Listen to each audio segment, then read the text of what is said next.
तो अध्यक्ष जी, आज करहल में बहुत बड़ी मीटिंग हुई, इसको लेकर ये बैठक की गई और क्या इसका उद्देश्य था?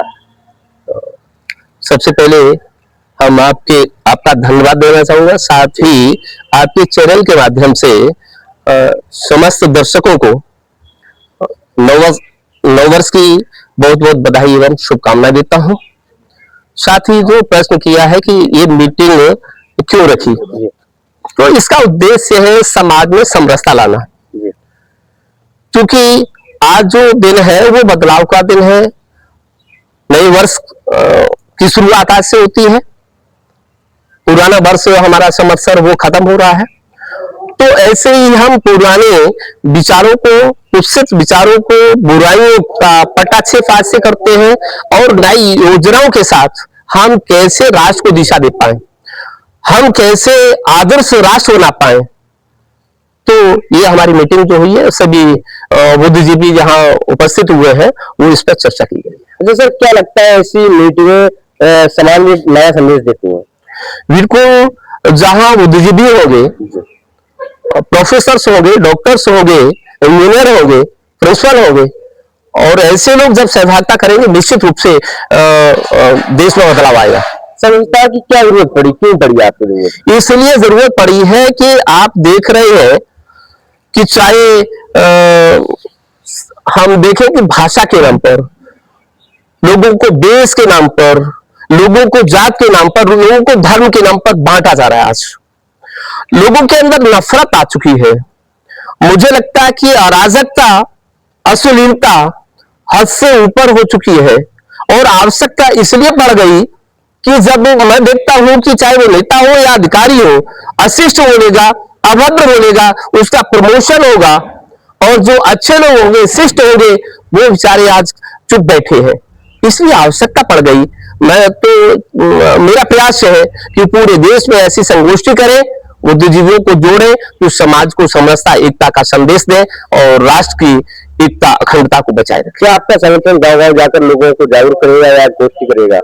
बिल्कुल, हमारा संगठन गांव-गांव जा रहा है और मैं इस समय 8 प्रदेशों में संगठन जो काम कर रहा है वो ये संदेश देना चाह रहा है। प्रयास उसका है कि हम समरसता, एकता लाएं। अगर समरसता, एकता से हट गए तो निश्चित रूप से ये देश की अखंडता, एकता खंडित होगी, देश गुलाम होगा। अच्छा, क्या इस कार्यक्रम में युवाओं की कितनी हिस्सेदारी रही है?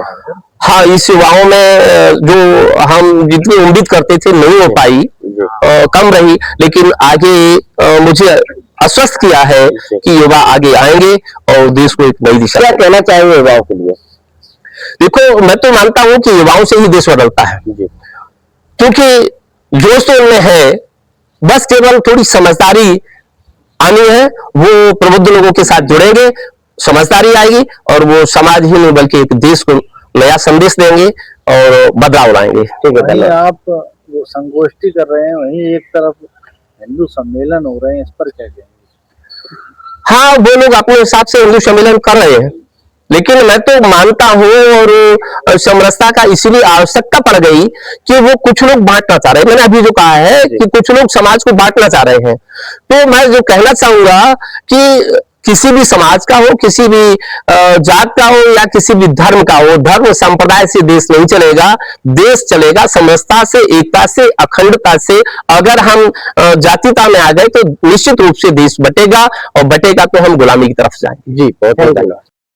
आज एक संगोष्ठी हुई है विद्यालय में, क्या कहेंगे?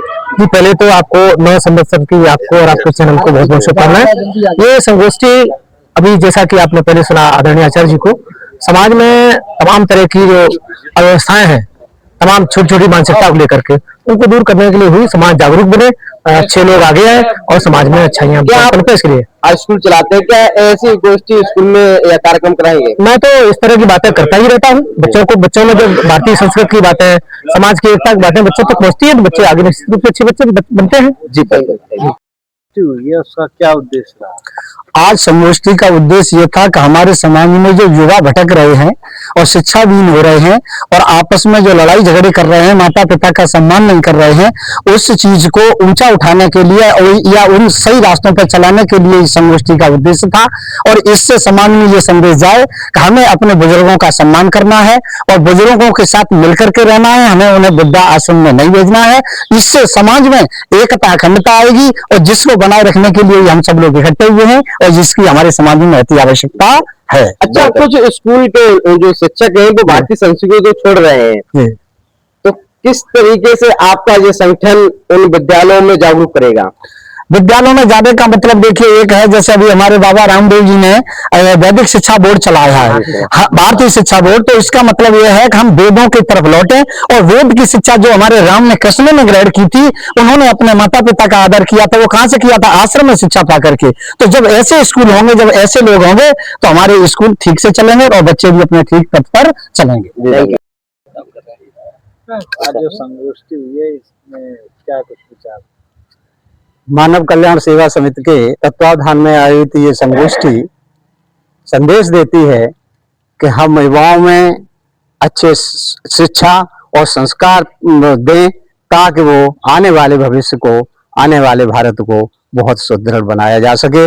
पद्म शुभ शिक्षा संस्कार दीजिए संतति को, पद्म शुभ शिक्षा संस्कार दीजिए संतति को, सदियों को सार्थक संदेशे छूट जाएंगे। हमारे बाद भी बहुत अच्छे संदेशे को लेके आगे बढ़ेंगे, इस तरह से हमारा देश प्रगति करेगा। अच्छा भाई, एक अभियान सा चलाया जा रहा है कि हिंदू एकत्रित नहीं है, एक करा जा रहा है हिंदू सम्मेलन को करके। अरे ये तो अपने अपने लोगों की चालें हैं, लेकिन जो समाज के श्रेष्ठ और सभी लोग हैं वो चाहते हैं कि हमारी सामाजिक समरसता बरकरार रहे। यहाँ न कोई हिंदू है, न मुसलमान है, न कोई जातियां हैं, सब एक हैं। हम भारतवासी सबके सब एक हैं और एक होकर रहें, ये हमारा प्रयास है, उद्देश्य है, संकल्प है। आपका? मेरा नाम श्रीनाथ शास्त्री जी है। जी, आज आप इस गोष्ठी में बैठक की है, क्या कहना? देखिए, मैं मानव कल्याण सेवा समिति का जिलाध्यक्ष हूँ। मानव कल्याण के लिए मानव में जो हमारे समाज में कुरीतियां हैं, जैसे लोग खत्म हो जाते तो तेरहवीं करते हैं, उसका हम लोगों को जो है समाधान करके शांति हवन में करना। लोगों में जैसे बच्चे एकदम से माता पिता का सम्मान न कर रहे, उनको बैठा के उनको मेंटेन करना। समाज में जो भी कुरीतियां हैं उनके सुधार के लिए हमारी ये टीम काम कर रही है, करती रहेगी और उससे इस प्रयास से काफी फर्क पड़ा है, लोगों में काफी सुधार आया है। धीरे धीरे ये इटावा से बढ़ के मैनपुरी और यूपी तक पहुंची, बाहर भी पहुंच गए हम लोग, ये काम कर रहे हैं। मेरा नाम अमरदीप है। अच्छा, कहाँ से आए आप? मैं शुकाबाद से आया हूँ। अच्छा, आज आप संगठन की मीटिंग बैठे जहाँ पर बड़े बुजुर्ग और काफी कवि और पूर्व विधायक भी मौजूद थे, क्या आपको सीख मिली इस कार्यक्रम में आकर? मैंने न्यूज में कुछ दिनों पहले देखा था कि किसी एक बच्चे ने अपने माता पिता का मर्डर कर दिया था। तो जब मैं आज इन बड़ों के बीच में बैठा तो मैंने ये सीखा कि हम बच्चों को इन बड़ों के बीच में बैठ के कुछ सीखना चाहिए। मैं आज बैठा, मैंने बहुत कुछ सीखा। तो मुझे लगा कि अगर यहाँ मेरे उम्र के बच्चे या फिर मेरे से छोटे भी अगर यहाँ बैठेंगे सीखेंगे तो उनके दिमाग में गलत बातें नहीं आएंगी और वो बहुत कुछ सीखेंगे। क्या आप अपने जीवन में इन बातों को उतारेंगे? मैं जरूर उतारूंगा। मेरे पिताजी इतने सक्षम है कि मुझे इतना सिखाते हैं कि मैं उनसे हमेशा सीख ही लेता रहता हूँ। जी, बहुत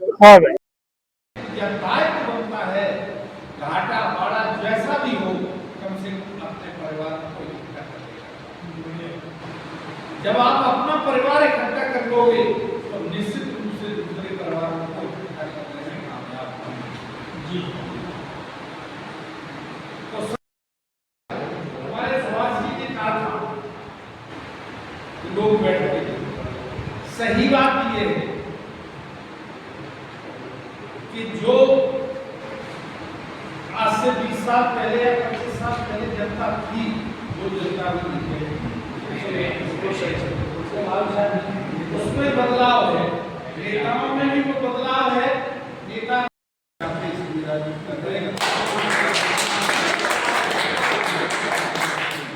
और जनता भी ये चाहती है बड़े आदमियों से तो ये चीजें भी ग्रहण करनी पड़ेगी। अगर